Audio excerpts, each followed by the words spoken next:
This is the IELTS listening test. You will hear a number of different recordings and you will have to answer questions on what you hear. There will be time for you to read the instructions and questions, and you will have a chance to check your work. All the recordings will be played once only. The test is in 4 parts. At the end of the test, you will be given 10 minutes to transfer your answers to the answer sheet. Section 1. You will hear 2 flatmates, Tom and Richard, talking about their new flatmate who has just moved in the week before. First, you have some time to look at questions 1 to 6.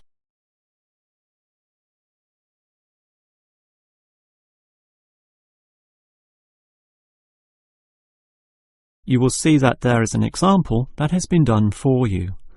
On this occasion only, the conversation relating to this will be played first. Hi, Richard. I'm glad I caught you here. Can I just talk to you about something? Our new flatmate, Anders, is not quite what I had hoped. I was wondering if you shared my concerns about some of his behaviour. The new tenant's name is Anders, so Anders has been written in the space. Now we shall begin. You should answer the questions as you listen, because you will not hear the recording a second time. Now listen carefully and answer questions 1 to 6. Hi, Richard. I'm glad I caught you here. Can I just talk to you about something? Our new flatmate, Anders, is not quite what I had hoped. I was wondering if you shared my concerns about some of his behaviour. Yes, Tom, I know what you mean, but we can't be entirely negative. He has good points. I mean, at least he's quiet. He doesn't play loud music all night or bother others or turn his TV up, disturbing everyone. Sure, he's quiet, but remember our last flatmate? He'd say hi to you and smile and treat everyone politely. In comparison, this new guy is very impolite. He just grunts in reply and sometimes ignores me altogether. I guess that's just his way, just his character. I don't think he realises he's being impolite, and it shouldn't matter to us too much. We can just ignore him too and quietly live our own lives. But his friends are hard to ignore when they visit. I know what you mean, but how often does that happen? I rarely see them, maybe once or twice a month. If they came more often, it might be a problem, but as it is, such rare visits don't matter so much. Wouldn't you say so? Well, I'm not sure, since it's very obvious when they're here because of all the cigarette smoke in the house. It stinks up the place, and you know we don't allow smoking on the premises. Well, I've never seen them doing this. Maybe they do it outside. Perhaps we can talk to Anders about it. Always remember, though, in one respect, he's a good tenant. And it's the most important aspect. The previous flatmate would always pay the rent late. I know what you're going to say. This guy pays promptly. But there's more to being a good tenant than prompt payment. I mean, you need to turn off the TV, clean up your dishes, dress respectably, be polite, and so on. I guess what I'm saying is that basically you need to cooperate with the others, and this new guy fails significantly in this respect. OK, I suppose you have a point there. Before you hear the rest of the conversation, you have some time to look at questions 7 to 10.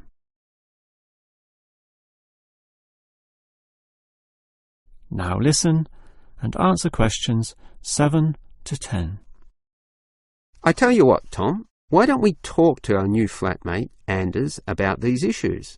If we throw him out, we'll have to go to all the trouble of finding another flatmate, who might not necessarily be much better. So, let's give the current guy a chance. Here, I've got a piece of paper, so let's make a short list of issues to discuss with him. Get it out into the open. Sure, we'll give him one more chance. So, write communication, and let's tell him to... Well, we can't change a person's personality overnight. So why don't we have a weekly tenants meeting, and we can just ask him to attend. That way, we can get to know him better. I'll write attend meeting, and we can take it from there. OK, but we have to tell him about his friends. They can't just do whatever they want. write a heading Friends, and then write Don't smoke anywhere, inside or outside. Well, instead of being so direct and possibly causing offence, I'll just write Follow rules and verbally mention the rules. TV off by 10 p.m, no loud music or bad behaviour, including smoking. OK, do that, but I still think we need to specifically mention that last issue. You know how I can't stand the habit. So I'd like this to be another and separate point. Cigarettes, strictly forbidden. And it's important to include the strictly here. We can't pussyfoot around too much. Sometimes directness is necessary. OK, I'll write that. Forbidden. OK. And what about cleaning duties? Anders is a little too relaxed about that. Dishes are sometimes not washed, dirty teacups are left around the place, and so on. So, right, must do better. Yeah, again, Tom, he might take that personally, and it could cause a scene. I'd rather be general. I'll write must be done, and I'll tell him that that's for everyone, not just him. OK? OK, as long as he gets the message. That is the end of section 1. You now have half a minute to check your answers.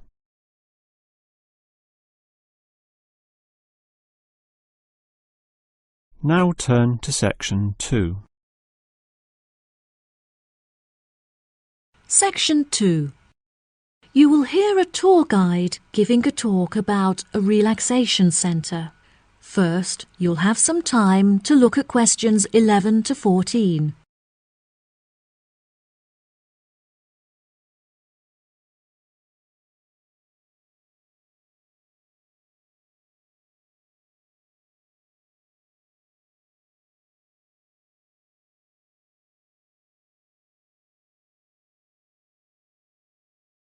Now listen carefully and answer questions 11 to 14.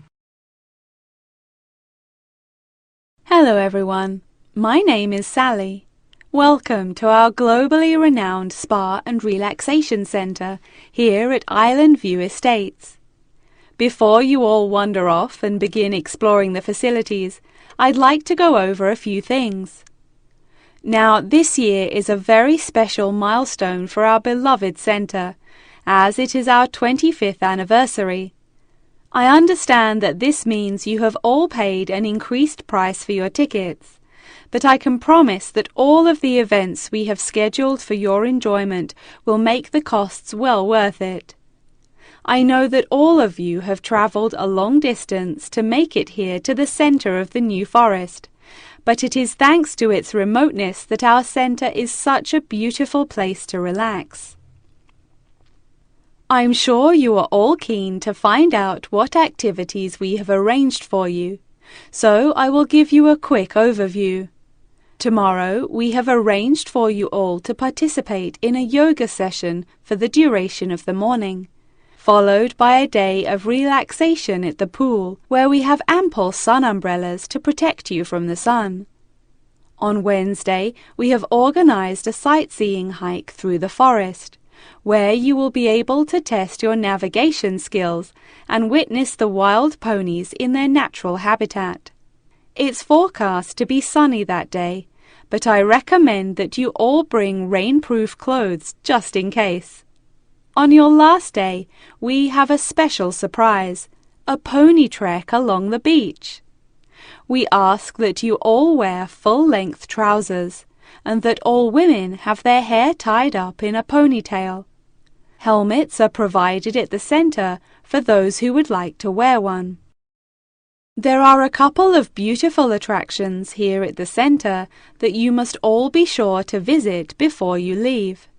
The Rose Garden, located just at the corner of the property, is home to many indigenous species and is beautifully serene and peaceful, the perfect place to collect your thoughts or read a book. Our sunset boat ride has been the favourite attraction for many of our visitors. Simply hop aboard and relax whilst we sail you out into the open sea to witness one of the most beautiful spectacles that nature has to offer. Last, but certainly not least, is the freshwater pond, which serves as a watering hole of sorts. Some of you may even be lucky enough to spot our resident kingfishers, who are members of a very rare and endangered species. Once you have all unpacked and settled into your rooms, we will be taking you out to the neighbouring island for a bonfire and barbecue dinner. The island is very small, and the bicycle trails make it very easy to explore all of its beautiful corners.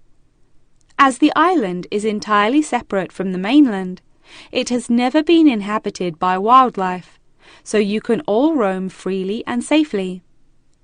We have some bonding exercises for you all to take part in around the bonfire, where you can potentially make new friends and discover a lot about yourself.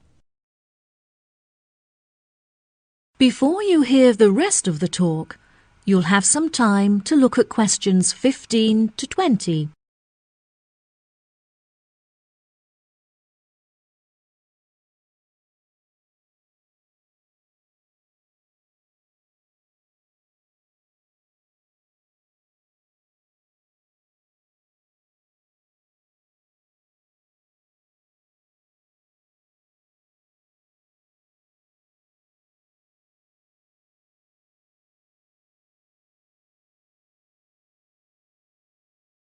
Now listen and answer questions 15 to 20. Now, let me tell you a little bit about the facilities that the resort has to offer. For those of you keen on indulging in a little bit of retail therapy, just wander along to our tourist centre, where we have a wide selection of presents on sale at reasonable prices. If you are feeling more drawn to the natural surroundings and scenery, I recommend that you take a trek up the mountain, where you can enjoy the panoramic outlook from the peak. For a bit of cultural indulgence, why not pay a visit to our small on-site theatre, where you can enjoy watching a range of movies and check out some works by our resident street artists. Just a 10-minute walk down the road is the local art museum, where you can roam around the sculpture courtyard or admire the many artworks on display. Here at the resort, we are incredibly lucky to be located right next to a nature reserve, where many species of endangered wildlife live in the pond. Just on the bank is a small hut where visitors can observe the fish and birds in their natural habitat. Now, if any of you are interested in history, you have the very interesting opportunity to visit the ancient building at the south side of the grounds. The building is now a museum. However, it originally served as a jail for those charged with crimes of treason against the royal family. Well, that just about rounds it up. Now, if anyone has any questions? That is the end of section 2. You now have half a minute to check your answers.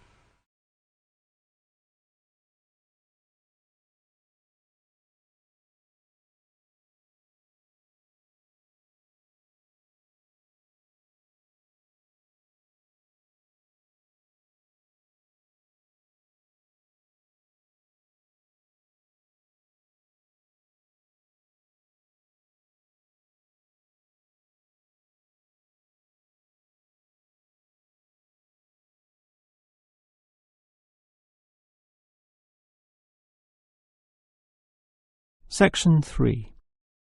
You will hear two students, Frank and Nicole, discussing their research on university waste. First, you have some time to look at questions 21 to 25.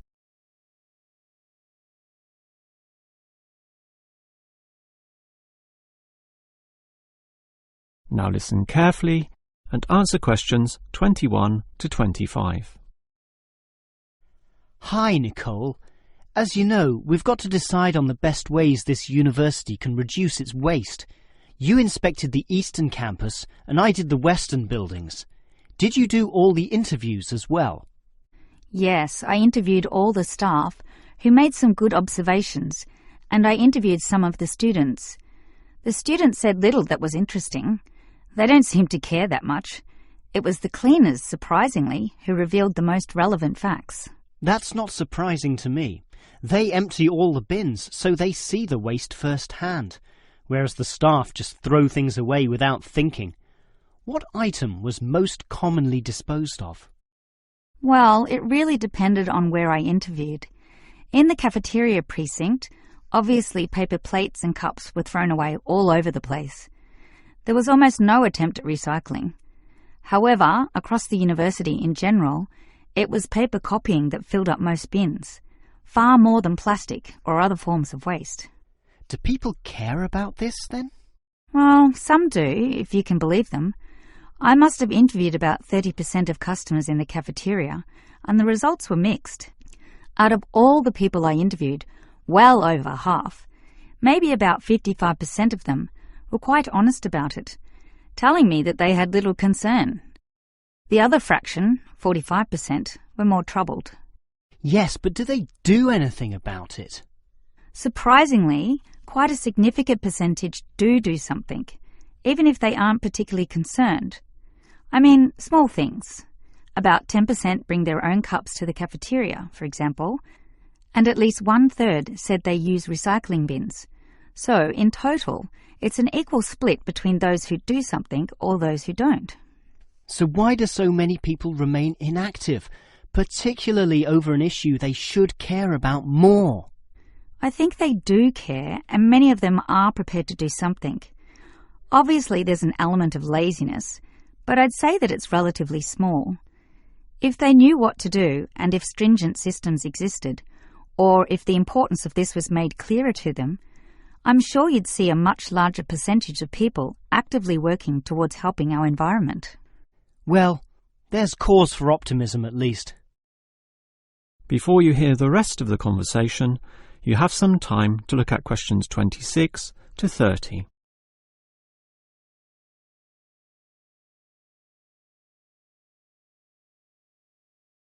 Now listen and answer questions 26 to 30. Clearly then, there's a significant waste of paper here at this university, so I've worked out one practical suggestion which could help reduce it, specifically the waste from the excess photocopying. Let me hear it then. Obviously, for a start, we've got to ensure that people, including the staff, without exception, copy both sides of a page. We can't tolerate single-sided copying. It's just far too wasteful. Absolutely. Just more trees being chopped down. But as people are doing copying, there may be adjustments and practice copying, producing single-sided copies or blank pages not wanted and not intended for use. These need to be deposited into a tray for intended recycling. You know, for recopying onto the blank side of the page. But people don't usually do that. I'm afraid it's just human nature.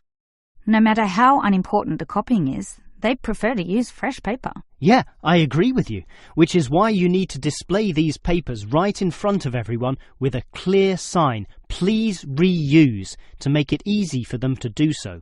They still won't do it. I know. That's why you take some of these papers and regularly stack them inside the copier in a special tray once a day, say in the morning. Well, that's getting better, making it easier for them to use the paper. But still, I'm afraid many won't.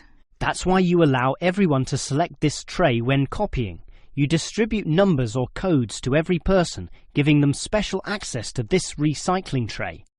Every time they use papers from this, it's tallied up to their account. I know I'm sounding a bit negative, or even cynical here, but why should they bother using that tray? Because the person who does the most copying from this recycling tray gets, say, a cinema pass or lottery ticket or some other sort of reward. Oh, right. Now that's a system which might just work. Let's trial it in the office and see what happens. That is the end of section 3. You now have half a minute to check your answers.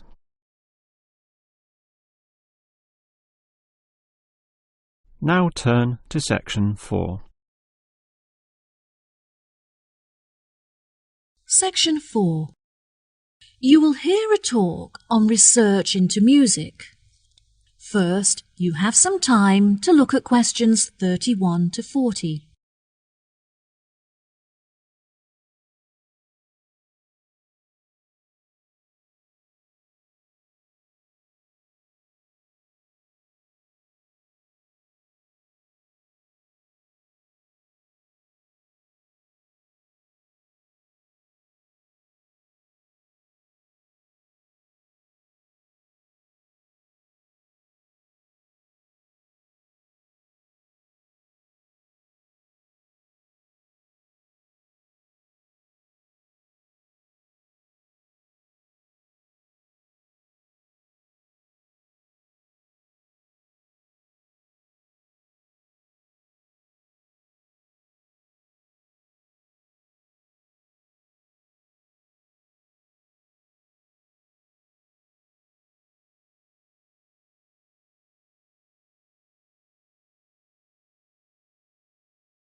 Now, listen carefully and answer questions 31 to 40. Today we're going to delve into the fascinating history of music in Britain and the evolution that it experienced throughout the duration of the 18th and 19th centuries. During the second half of the 18th century, Britain experienced an industrial revolution, during which its manufacturing industry underwent a major transition from hand production methods to the use of machinery. This sudden boom in the industry drew thousands of people into the cities, where they knew they'd be able to find jobs in the factories, working with or maintaining the machinery. This sudden influx of people into the cities did not just come from the surrounding countryside, but also from other poorer nations in search of a better life. Between 1800 and 1900, the population of England increased by 4 times.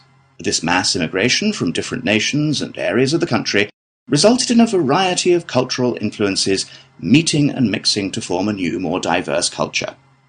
With this new culture came a new style of music. Prior to the Industrial Revolution, music had originally been written to reflect the hard, labour-intensive life in all kinds of industries when all work had to be done by hand. Most people resided in small rural communities where their lives revolved around farming. Life for the average person was difficult, as incomes were meagre, and malnourishment and disease were common. Despite the difference in nationalities of the people and the variety of musical genres, all of the music shared one common language, English. As many were unable to write, the songs were a means for the people to give voice to their experiences and feelings about their hard and laborious jobs.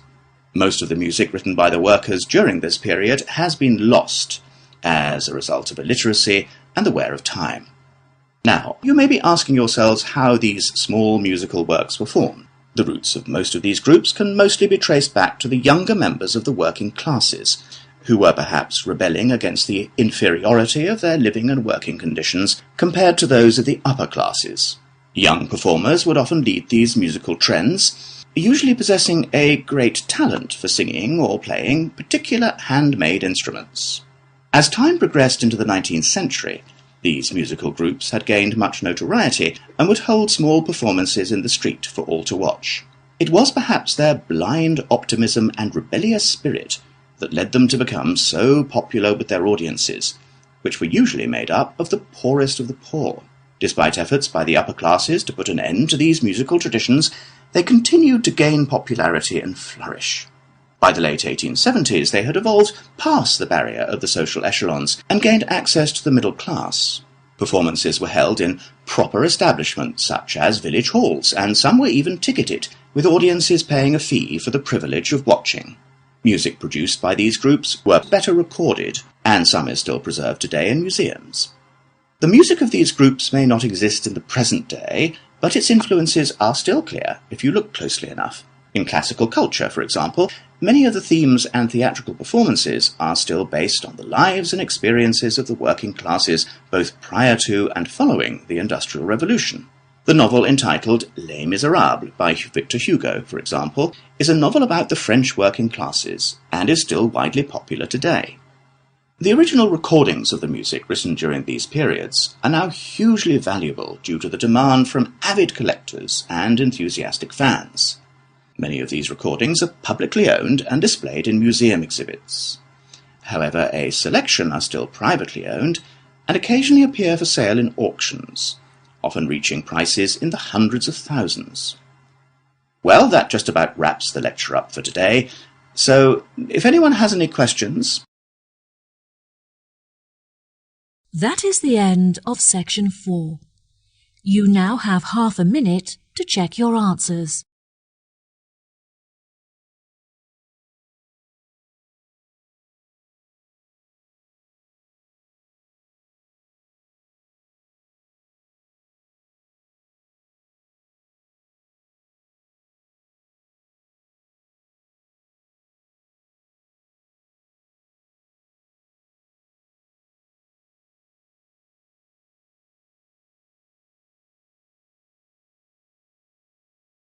That is the end of the listening test.